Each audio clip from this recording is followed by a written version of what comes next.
Bonjour, nous sommes le 19 avril 2016 et je voudrais revenir sur ce colloque, sur ce dernier colloque, ce dernier volet du colloque de 2015-2016 qui a eu 5 sessions étalées depuis le mois de décembre et que nous avons voulu rendre hommage à Roger Eke, à la fois auteur d'ouvrages qui paraissent chez Dervy depuis déjà quelques années, et qui, par ailleurs, en 2006, donc il y a 10 ans, avait commencé à lancer l'idée d'une télévision astrologique. Alors, je voudrais... donc nous avons consacré plusieurs débats, plusieurs discussions à l'œuvre et à la pensée de Roger Eke, qui était d'ailleurs avec nous, bien entendu. Et je voudrais revenir sur quelques points de son travail, en cours d'ailleurs, puisqu'il va faire paraître bientôt, dans le courant de l'année, un nouvel opus chez Dervy sur l'astrologie et la bourse, sur l'astrochronobiologie et la bourse. Alors, il nous a dit pendant ce colloque, vous pouvez le réécouter, il nous a dit qu'il attachait beaucoup d'importance dans son système à 29 degrés 56, c'est-à-dire à 4 minutes avant 0 degré, bien entendu, 30 degrés.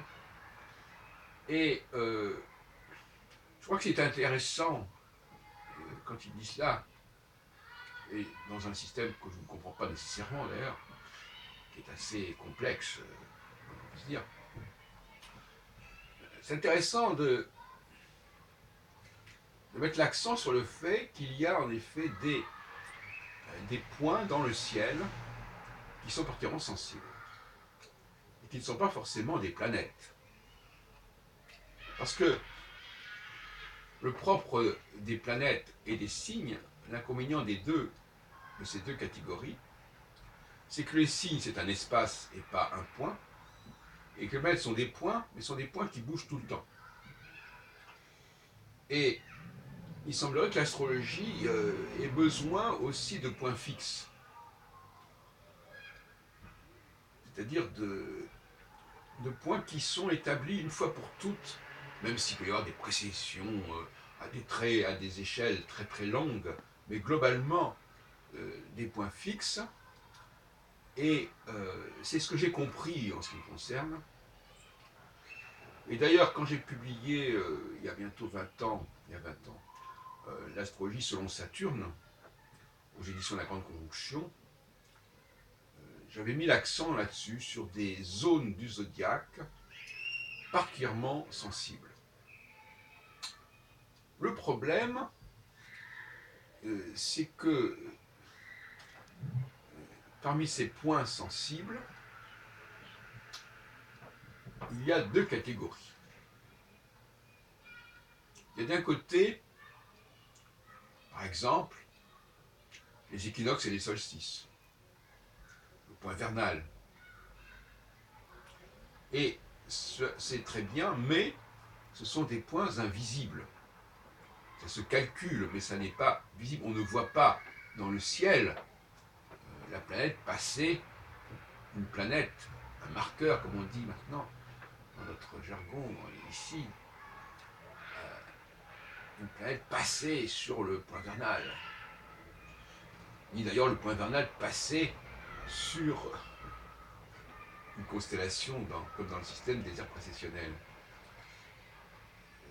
De même qu'on ne voit pas non plus les nœuds lunaires, même si ces nœuds lunaires constituent des points.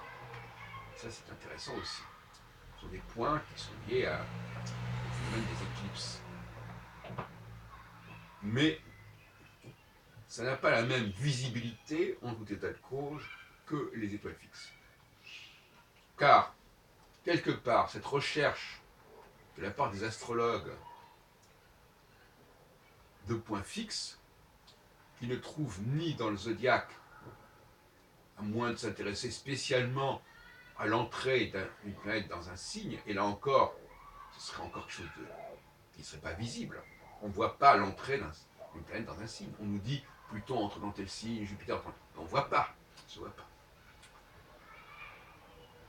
Les astrologues sont un peu comme des aveugles, quelque part.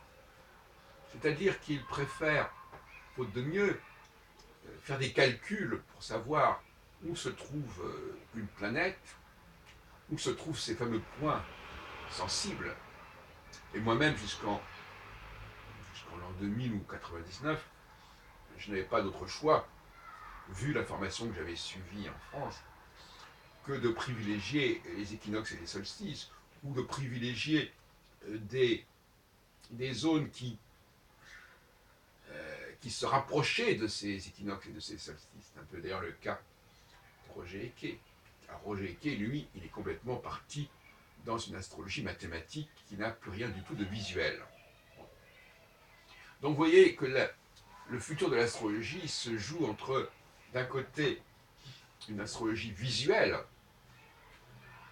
qui revaloriserait les étoiles fixes quand elles sont transitées par certains marqueurs, certains facteurs comme la Lune, comme le Soleil,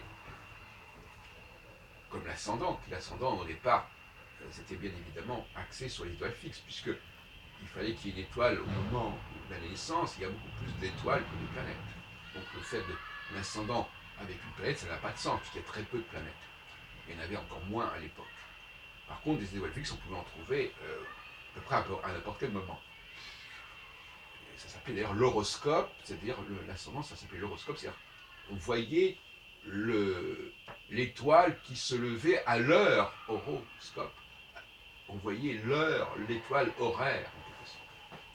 Et, par conséquent, nous avons d'un côté une astrologie virtuelle, mathématique, que représente Roger Eke, et une astrologie que moi je représente, je dis toujours les deux H, Alprod et Eke, l'astrologie que je représente, et qui elle est totalement visuelle, et qui ne supporte pas le moindre calcul, il faudra avoir des calculs dans la tête pour voir les choses, non, ça c'est pas possible. Et d'autre part, une astrologie chez Eke qui est extrêmement fourmillante, extrêmement complexe, extrêmement foisonnante, extrêmement diverse, extrêmement kaléidoscopique, extrêmement protéiforme, puisqu'elle veut appréhender toute la complexité du monde, et du monde plus encore que de la personne, puisque ne s'intéresse pas spécialement à l'astropsychologie ou à l'astropsychanalyse, mais il est bien conscient que pour lui, le monde est très complexe. Ou plus exactement, si j'étais un petit peu méchant, je dirais, puisque son outil est très complexe, il faut que le monde soit très complexe. De même que Barbeau disait à une époque, puisque le thème astral est très complexe, ça veut dire qu'il doit étudier la complexité du psychisme. Discuter là-dessus. Et d'autre part, effectivement, une astrologie que je défends, qui est à la fois visuelle et à la fois qui est un visuel quantitatif, comme Gauquelin. C'est-à-dire, une hirondelle ne fait pas le printemps. Le fait, par exemple, que quelqu'un achète un livre ne veut rien dire. S'il y a 10 000 personnes qui achètent un livre, ça veut dire quelque chose. C'est la convergence, c'est le rapprochement entre un grand nombre de cas qui fait sens et qui est visuel. Et beaucoup d'astrologues ne sont pas dans le visuel, puisqu'ils étudient des cas par cas. Le fait que les astrologues arrivent à donner satisfaction à des milliers de clients, n'empêche pas que chacun de ces clients est un cas particulier, donc on n'est pas dans le visuel.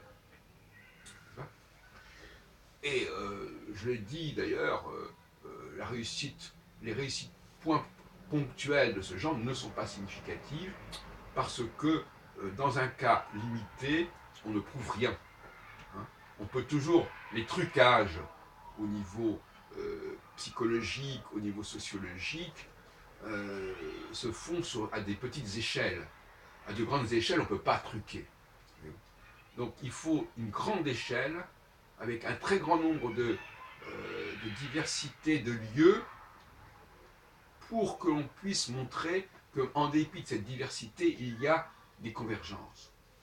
Donc quand on étudie que des cas particuliers, des événements spécifiques, ce n'est pas concluant.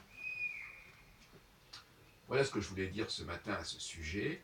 Vous voyez qu'il y a visiblement plusieurs options. Il faut que les astrologues comprennent que l'astrologie est à la croisée des chemins et qu'elle doit choisir entre deux options majeures, l'une incarnée par moi, Jacques Heilbronn, et l'autre par Roger Icke, et bien entendu par d'autres qui s'apparenteraient à l'un ou l'autre de ces pôles.